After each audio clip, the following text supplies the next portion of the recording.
Olá, amigos! Vamos falar sobre o céu da semana de 1 a 7 de março, primeira semana do mês, novo mês aí pós-carnaval, em que o ano realmente começa, né? Segundo muitos.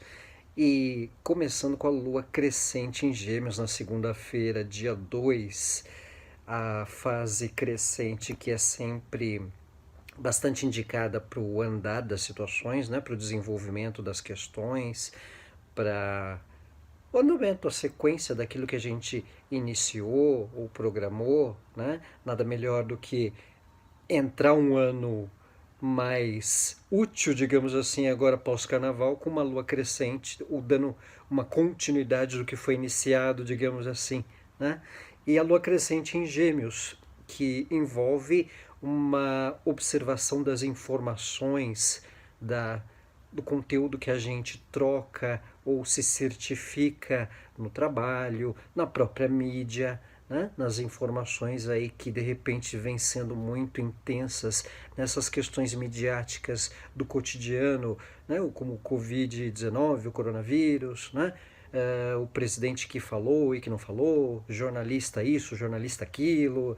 Então, até mesmo nos nossos contextos diários, essa certificação das informações será bastante útil para o andamento das nossas questões pessoais também, certo? Então, a lua crescente é aquela fase lunar que dá forma, que prossegue o que foi iniciado ou que acelera ou dá uma dinâmica um pouco melhor para os contextos que tiveram já um início, certo? Em Gêmeos, positiva para certificação, conteúdo de informações, né, questionamentos e principalmente uma percepção um pouco mais racional dos temas. Então, questões de documentos, questões de papéis também ganham aí uma importância para esse período que de repente possa começar algo ou que possa ser tratado com um pouco mais de direção. Nós temos na terça-feira um aspecto tenso entre Vênus e Saturno, uma quadratura. Então esse é um aspecto interessante no sentido de compreensão dos padrões que envolvem as pessoas que a gente se relaciona e até os lugares que a gente convive. Então, como Saturno é um planeta associado ao que envolve padrão, tradição, impacta muitas vezes no ritmo como a gente lida de outras pessoas um pouco desproporcional ao nosso. Então, às vezes a gente está com a intenção de resolver uma questão, mas outra pessoa ou algum lugar não tem o tempo que a gente precisa ou não resolve por algum motivo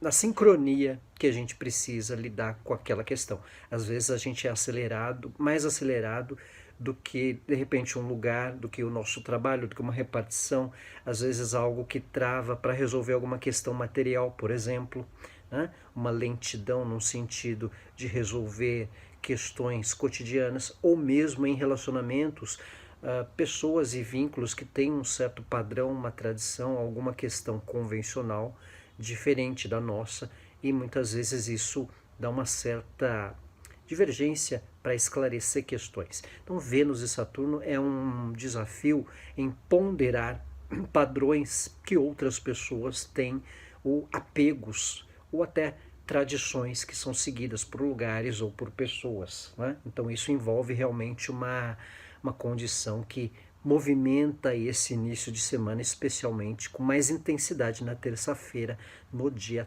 3. Na quarta, dia 4, nós falamos das questões de comunicação da lua crescente em Gêmeos. Quarta-feira nós temos um movimento de Mercúrio retrógrado que já vem há 2 semanas, dessa vez ingressando em Aquário. Ele muda de Peixes para Aquário, ele vai para o signo anterior. Então isso dá uma dinâmica diferente na condição de vivermos as questões de Mercúrio retrógrado em um signo diferente a partir de quarta-feira. Em Aquário é positivo no sentido de retomar contatos com algumas amizades, revisões, né? Propicia aí uma ponderação sobre ideias inovadoras que nós podemos aplicar e que estavam em stand-by, por exemplo. Então tem realmente aí uma forma diferente de lidarmos com alguns pensamentos, algumas ideias ou até uma mudança na forma de nos comunicarmos com certas pessoas e certos vínculos. Existe aí uma possibilidade de uma condição mais nítida ou mais perceptível do que antes, do que quando ele vinha em peixes. Antes, de repente, estava muito no imaginário, né? Algumas ideias, alguns assuntos meio vagos, meio confusos.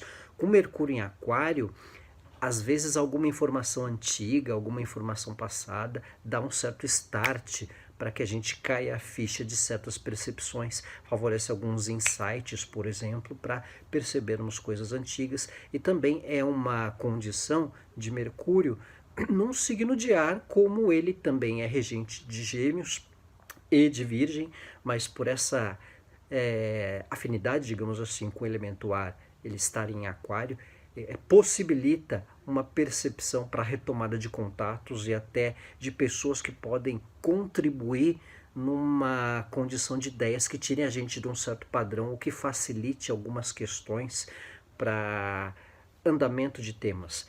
É claro que também facilita uma questão da troca de convivências ou troca de ideias, por exemplo. De repente a gente muda um contexto de lidar com certos temas, além de questões repentinas, de certa maneira, que podem acontecer, seja de compromisso, seja de algum assunto, alguma questão cotidiana que possa impactar o nosso dia a dia, digamos assim. Também com Mercúrio retrógrado em Aquário, a gente pode mudar a nossa postura em relação aos grupos. Então, às vezes, a gente pode sentir vontade de voltar para algum grupo ou até sair de algum grupo. Isso até no presencial como no virtual também. Não é estranho se algumas pessoas deixarem o grupo do WhatsApp que você faz parte, por exemplo, aquele sinal de fulano saiu do grupo, né? Não estranhe, isso pode ser um pouco mais frequente também.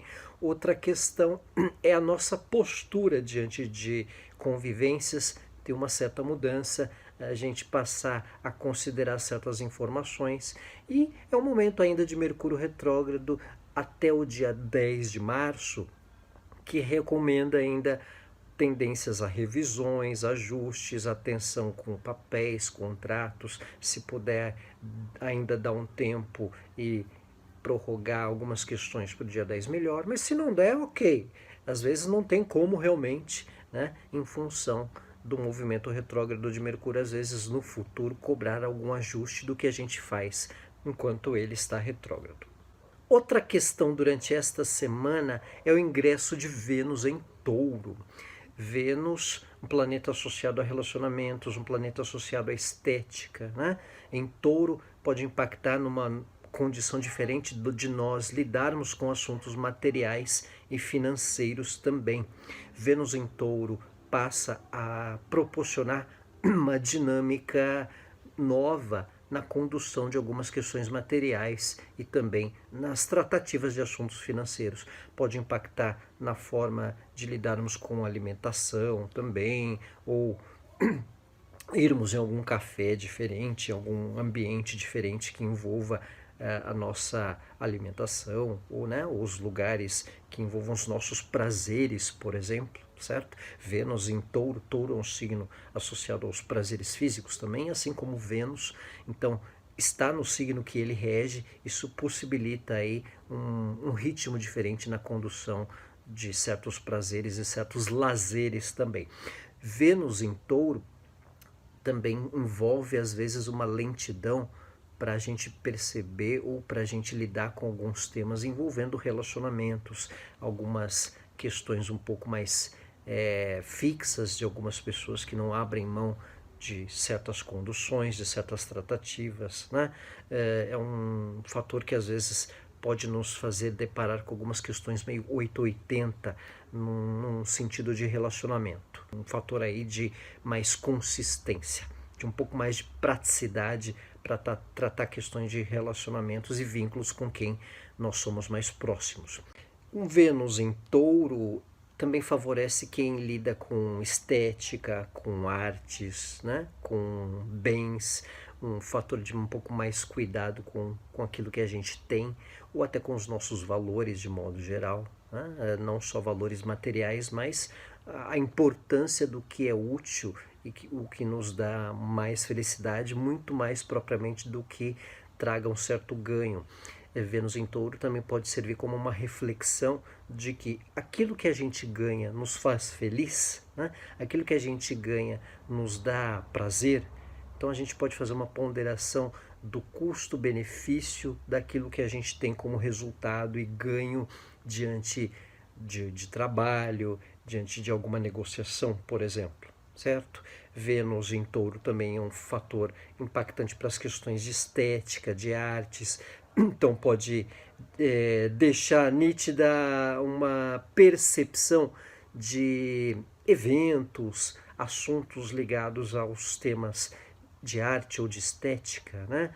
Num fator de cuidado, num fator de uma observação, até para que não haja certos exageros ou preocupações excessivas com esse tema também. Né? Não é porque alguém está usando certa coisa ou desfrutando de certo bem que a gente desperta um lado consumista na gente, alto lá. Né? Recomenda-se aí uma atenção com o consumismo e com certos modismos materiais ou até mesmo estéticos. Né? Com Vênus em Touro, algumas modas podem também ganhar um pouco de forma, um pouco mais de intensidade. Outra situação é o lado material e financeiro, como eu já disse, mas num sentido coletivo. A gente pode perceber alguma variação nos mercados, pode ser um sinal aí dessa um pouquinho, uma oscilação um pouco melhor dessas semanas que tiveram aí o dólar em alta, as bolsas em queda por causa dos fatores de coronavírus, né? Com Vênus em Touro pode ser um ânimo, uma possibilidade de uma perspectiva um pouco mais direcionada, já que Vênus está no seu domicílio, né? O que significa isso? Vênus é regente de Touro e de Libra. Então, em Touro é um dos signos que ele é regente.